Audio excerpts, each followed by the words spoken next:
नए रूप, नए जोश, नए उत्साह के संग 90.4 कुमाऊं वाणी अपन रेडियो अपन बात। लेकिन आज जब विश्व बाघ दिवस छो, बाघों हमार जीवन में, हमार प्रकृति में, हमार जो फूड चेन बनी हुई छो, जो पारिस्थितिकी तंत्र छो, उमें की महत्व छो, या पर हम बात करें, आपुला जान छा, हमने जानू कि बाघ कई बार बाघों और इंसानों आपस में संघर्ष है जा, तो उके लिए निपटन बहुत जरूरी है जो इंसानों के साथ संघर्ष हो। लेकिन यही बीच में हम दिगड़ छे जॉय वकील जी, जो इसके आदमखोर जो जानवर छे, जब बाघ या तेदुआ आदमखोर है जा तो एक शिकार करनी, तो उनसे उनर करना स्वागत। नमस्कार सर, बहुत बहुत स्वागत है आपका सामुदायिक रेडियो कुमाऊं वाणी में। धन्यवाद सर, आज विश्व बाघ दिवस है और आप हमारे साथ जुड़े हैं इस संबंध में बातचीत और चर्चा के लिए। तो सबसे पहले एक परिचय हमारे श्रोताओं तक आपका हो जाए कि वो जान जाएं कि जॉय वकील जी कौन है और वो क्या करते हैं। मैं जो हूँ पौड़ी गढ़वाल में रहता हूँ जी। और 2007 से जो मैं हूँ जो यहाँ पे नरभक्षी लग रहे हैं उत्तराखंड में, तो ये वन विभाग की मैं सहायता करता चला आ रहा हूँ जी। और इनको पकड़ने में या इनको मारने में अभी तक मैंने जो है 37 आदमखोर गुलदारों को मारा है जी। और इसके अलावा 6 जो आदमखोर थे उनमें पिंजरे में पकड़वाने में वन विभाग की सहायता की है। जी। तो सर, एक कठिन काम जिससे हर कोई व्यक्ति दूर भागता है और आपने उसे ही अपनाया है, तो ये अचानक से एक किस तरीके से ये हो गया कि आप इस कठिन काम, एक बड़ी चुनौती को आपने स्वीकारा? ये हमारे बगल में, पौड़ी के बगल में एक जिला है टिहरी गढ़वाल, तो वहाँ पे 2007 में एक गुलदार ने जो है 11 लोगों की जान ले ली जी। इसमें कई औरतें बच्चे भी शामिल थे। तो उस समय जो शिकारी थे, जो कि रजिस्टर्ड शिकारी थे वन विभाग में, तो वो लोग कोशिश करते रहे, लेकिन इत्तेफाक से क्या हुआ कि उनके हाथ वो गुलदार नहीं आया जी। तो जब वो डिपार्टमेंट वाले काफी जब देर हो गई, तो उन्होंने क्या करा कि जो वहाँ के लोकल गांव वाले लोग थे जिनके पास अपनी बंदूकें थी, तो उन्हें भी लाइसेंस देना शुरू करा कि आप भी इसको मार सकते हैं जी। तो जब मुझे ये मालूम चला, तो क्योंकि मैंने एनसीसी में बंदूक चलानी सीखी थी और मेरे पास एक पारिवारिक बंदूक थी अपनी घर की जी। तो मैं भी उनके पास गया और मैंने उनसे कहा कि साहब, मैंने वॉलेंटियर करा अपने आप को और मैंने कहा कि आप अगर मुझको भी मौका दें तो मैं भी कोशिश कर सकता हूँ जी। तो उन्होंने मुझे कहा कि ठीक है, आप भी आ जाइए। तो मैं गया और वो ऐसा चांस रहा कि 5वें दिन वो मेरे सामने आ गया निर्भक्षी और मैंने उसे मार डाला।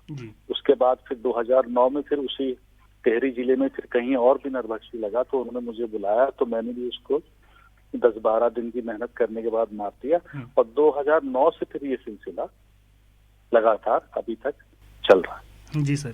सर, एक बहुत ही महत्वपूर्ण बात आपने बताया, क्योंकि पहला शिकार या उस जिस फील्ड में आप हैं उसमें उतरने का पहला कदम सबसे महत्वपूर्ण होता है, उसकी जानकारी आपने दी।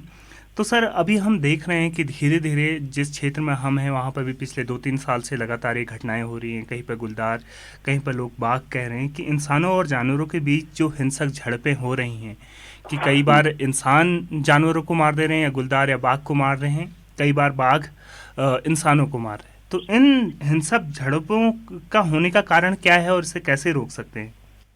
जी हाँ, सबसे पहले तो मैं एक बात थोड़ा सा ये क्लियर करना चाहूंगा कि होता क्या है कि देखिए, हम लोग पहाड़ों में, चाहे वो गढ़वाल के गांव हो चाहे वो कुमाऊं के गांव हो, हम लोग इस प्रजाति को सबको बाघ के नाम से ही बोलते हैं, पुकारते हैं।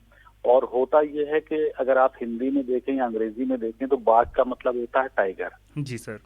जिसकी धारियां होती हैं, और हमारे यहाँ जो होता है इसे गुलदार कहा जाता है, जो ज्यादा संख्या में मिलता है जी। लेकिन हम अपनी भाषा में इसको जो है बाघ ही बोल देते हैं। तो फिलहाल खैर हम बाघ ही बोलेंगे। वैसे अगर आप देखें तो उसका गुलदार है नाम जी। तो देखिए, ये संघर्ष जो है, ये संघर्ष कोई आज का नहीं, ये संघर्ष बहुत पुराना है और मुझे लगता है कि जब से ये दुनिया अस्तित्व में आई है तो मुझे लगता है ये संघर्ष किसी न किसी रूप में जारी है जी। और अगर आप पहले भी देखेंगे, आज से सैकड़ों साल पहले भी, तो जब जिम कॉर्बेट के जमाने में या उससे पहले भी मैनेजिंग होती थी, संघर्ष था और ये संघर्ष चला आ रहा है। लेकिन मुझे ये लगता है कि पिछले 20 सालों में या 25 सालों में हमारे उत्तराखंड में ये संघर्ष जो है ये बिल्कुल चरम सीमा पे पहुंच चुका है जी। हाँ, इसकी एक तो ये वजह है कि देखिए गुलदारों की संख्या बहुत ज्यादा हो गई है जी। और पलायन की वजह से हमने क्या करा कि अपने खेतों को भी छोड़ दिया है। तो जब हमने अपने खेतों को छोड़ दिया तो वहां पे भी झाड़ी या पेड़ वहां पे उगाए हैं और वो एक जंगल नुमा वहां पे जंगल सा ही बन गया है। तो गुलदारों को इस चीज का ज्ञान नहीं है कि ये प्राइवेट लैंड है या फिर ये रिजर्व फॉरेस्ट है। उनको तो जहां भी ऐसी जगह दिखती है तो वो वहां पे आ जाते हैं जी। दूसरा ये है कि ये जो गुलदार हैं, ये जो बाघ हैं, तो ये बस्ती के पास इसलिए आना पसंद करते हैं कि ये देखिए जंगली जानवरों को पकड़ने में हमें काफी दिक्कत होती है जी। और हमारे जो पालतू जानवर हैं वो पालतू जानवर हमारे बड़े सरल और सीधे होते हैं, जिन्हें की पकड़ने में इन्हें बड़ी आसानी होती है जी। तो ये इन्होंने क्या करा है कि एक शॉर्टकट अपना दिया। जिस तरीके से इंसानों ने भी ज्यादा मेहनत इंसान नहीं करना चाह रहा है और ज्यादा से ज्यादा सुविधा का इस्तेमाल करना चाह रहा है जी। उसी तरीके से ये गुलदार ने भी एक सीधा साधा तरीका ये निकाल लिया है कि बस्ती के पास ही आ जाए और ये हमारे पालतू जो सरल प्राणी हैं इनको ये शिकार करता रहे। और देखिए जब बस्ती के वो इतने करीब आ गया है तो इसी बीच इंसानों का और गुलदारों का संघर्ष जो है वो बढ़ चुका है। जी जी हाँ। तो सर जैसे कि हमने सुना भी था और जिम कॉर्बेट की भी कहानियाँ पढ़ी जिसमें उन्होंने man eater of Kumaon, the temple tiger जैसी कहानियाँ लिखी और अपने जीवन के अनुभव और शिकार के अनुभव उन्होंने साझा किए। बाद में वो ही बाघों के संरक्षण के लिए सामने आए। तो सर आप इसे किस तरीके से देखेंगे या आप कैसे लोगों को कहेंगे कि बाघ भी फूड चेन में बहुत ऊपर है, वो भी हमारे पारिस्थितिकी तंत्र के लिए बहुत महत्वपूर्ण है, लोग उसका संरक्षण करें। और जैसे कि आप एक शिकारी भी हैं तो वो इस बात को कैसे लोगों तक पहुंचाएंगे, क्या संदेश देंगे?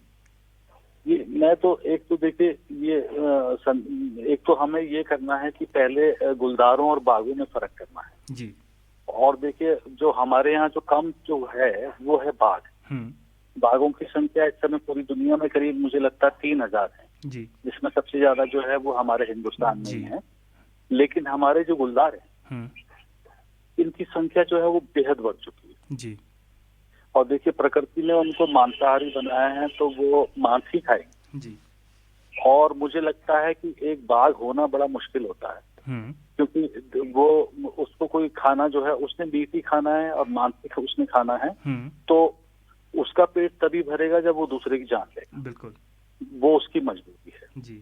अब ये है कि देखिए ऐसा है कि ये इनकी संख्या इतनी ज्यादा बढ़ गई है हमारे पहाड़ों में कि हम लोगों को मेरा ये मतलब गांव वालों से या किसी से भी ये कहना है जनता से कि हम लोगों को अपनी सुरक्षा जो है वो स्वयं करनी पड़ेगी जी। और हमें इनके साथ रह के जीना सीखना पड़ेगा। चाहे हम अपनी खेती करते हैं, चाहे हम जंगलों में जाते हैं तो वहाँ हम एक ग्रुप बना के चलें साथ में जी। और बारी बारी से घास काटें और एक आध जो है वो चौकीदारी करते रहें, चारों तरफ नजर वो दौड़ाते रहें कि गुलदार तो नहीं आ रहा है। या फिर जब वो खेती में ये चीज करते हैं तो खेती भी एक मिलजुल के करनी पड़ेगी। थोड़ा सा अगर हमें इनके साथ जीना है बिना किसी संघर्ष के तो हमें अपने जीवन में अपना लाइफस्टाइल में थोड़ा सा परिवर्तन करना पड़ेगा क्योंकि ये सच है कि ये हमारे चारों तरफ आ गए हैं और इनकी संख्या बहुत ज्यादा है जी। जी सर, तो आपने ये महत्वपूर्ण समय आज के दिन निकाला अपने व्यस्त समय से और सारी जानकारियां और लोगों तक के संदेश पहुंचाया, इसके लिए बहुत बहुत धन्यवाद। धन्यवाद जी। यो छी जॉय हुकील जी और जो शिकारी लच हैं और मैं इनसे जानना चाहती कि उन्होंने पहल अनुभव और जब वो यो गुलदार या बाघों शिकार करनी तो कसी और क्षेत्र में आई कि लगी पहल कदम उठून बहुत ठुल हूँ, चुनौतीपूर्ण हूँ और हमेशा याद हूँ। तो उन्होंने बता कि कसी उन्होंने पौड़ी में यो सब करो और अपन अनुभव जीवन का अनुभव साथ साथ बाघ संरक्षण पे एक संदेश ला हमको दें। बहुत बहुत धन्यवाद करना जॉय हुकील जी कि उन्होंने अपन बहुत कीमती समय बेटे कुछ समय निकाल कर हम तक ले साझा कर। बिल्कुल, तो यह एक बहुत सुंदर जानकारी थी और यह उन्होंने अपन अनुभव दे और लोगों के एक संदेश ले दे। तो आ लोग जो समय से एक गीत अपन श्रोताओं को सुने।